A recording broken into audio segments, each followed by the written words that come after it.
My name is Maxwell Colonna Dashwood, and I co-own a specialty coffee shop in Bath. And yeah, that's what we do really. It's a culinary approach to coffee, so it's quite a departure from the high street chain or the traditional model.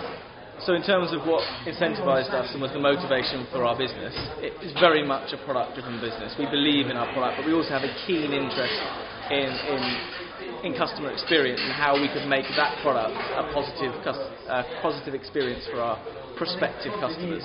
So we were driven by ideals and concepts first, and then we realised we had to make them financially viable, rather than thinking, well, this is a great business, now let's find a way to make it work.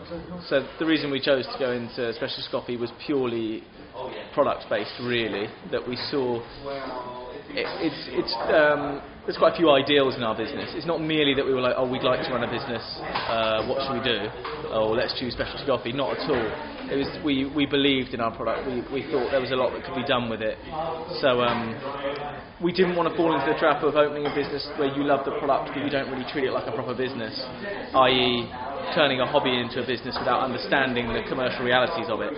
So we were keenly interested in treating it as a business, but our business is driven by a passion for our product.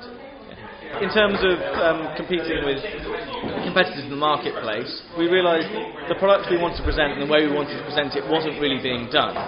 So the key was differentiating ourselves from the rest of the marketplace so we weren't confused with competing with everybody else.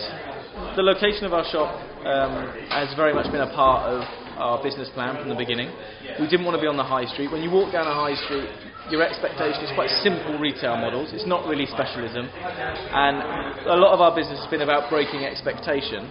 So people expect certain things from a coffee shop. We had no intention of providing that sort of experience, so we wanted to choose somewhere that was off the beaten track. So we wanted to be more of a destination, basically, but we also wanted to be accessible.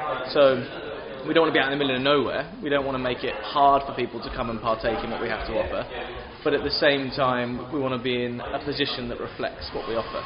In terms of where we're going and what our future goals are as a business, we are definitely looking more to diversify rather than grow and expand exactly what we're doing now. As a business, it's very quality driven, so it would be hard logistically to scale our business and maintain the quality we try to offer. There's lots of reasons for that. I could go in depth, but it's the nature of our product really that it requires a lot of care and attention and control. So we would look to doing the best thing about doing something specialist is you have a lot more scope. You can write books, you can do film and television, you can do merchandise. Whereas a traditional cafe model is unable to scale in that way because you don't have a strong brand. We're a service-driven company. At the same time, though, we're not a convenience-driven company. It's an important distinction to draw. So somebody will be like, well, I would like this product and this experience, therefore you provide it to me, which is not what we are. We are an expertise-driven business. So we say, look, this is what we specialise in. We have a creative view. We're going to present that to you, and then if you'd like to partake in it. We will pride ourselves on high customer service levels, but what's interesting about our business is you're challenging. For some people, high customer service is just saying, yes, have whatever you want. For us, it doesn't work like that. Our coffee doesn't work very well with sugar. The filters don't work very well with milk. So customer service for us is to inform you as to how our product works in relation to that. Ethical issues with specialty coffee are much easier to deal with. So specialty coffee is born out of more traceability with farmers. So if I'm going to get a high-grade product, I need to have a traceable relationship with the farmer. They need to pick ripe cherries. They need to get a lower yield for the farm. The only way that's valuable to them is if someone's going to pay them the money for it, which is what specialty coffee is all about. So our part of the industry, which is 5% of the world industry, is kind of ethical by nature in that they're earning 4, 5, 6 times what they would with the market price, and even with mechanisms like fair trade, which are a commodity mechanism.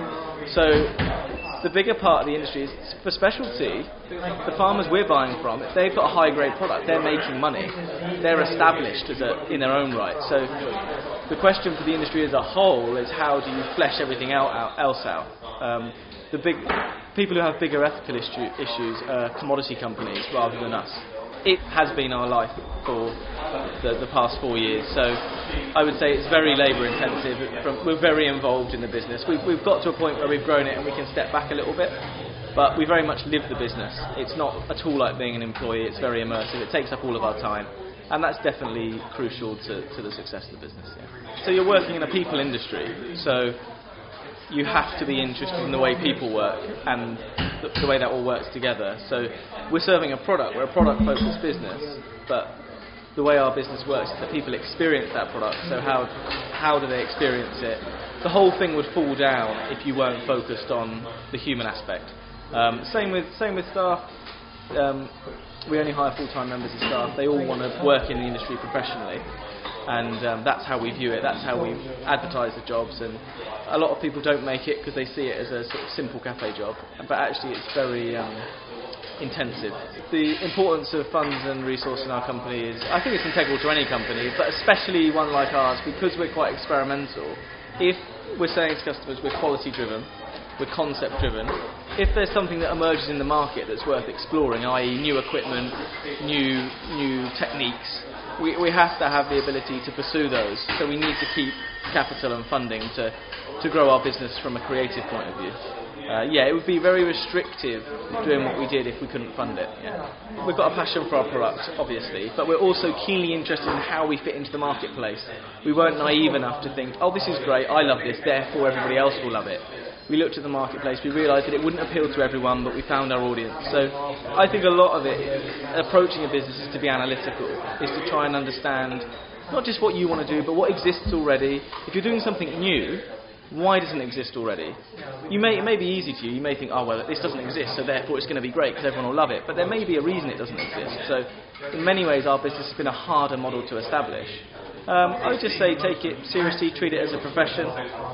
Don't see it, in our industry, in the coffee industry, a lot of people see it as a get-out clause. I don't want to work in finance, I don't want to work, so I'll go and open a coffee shop. But it's a business as well. It requires just the same kind of approach and attitude.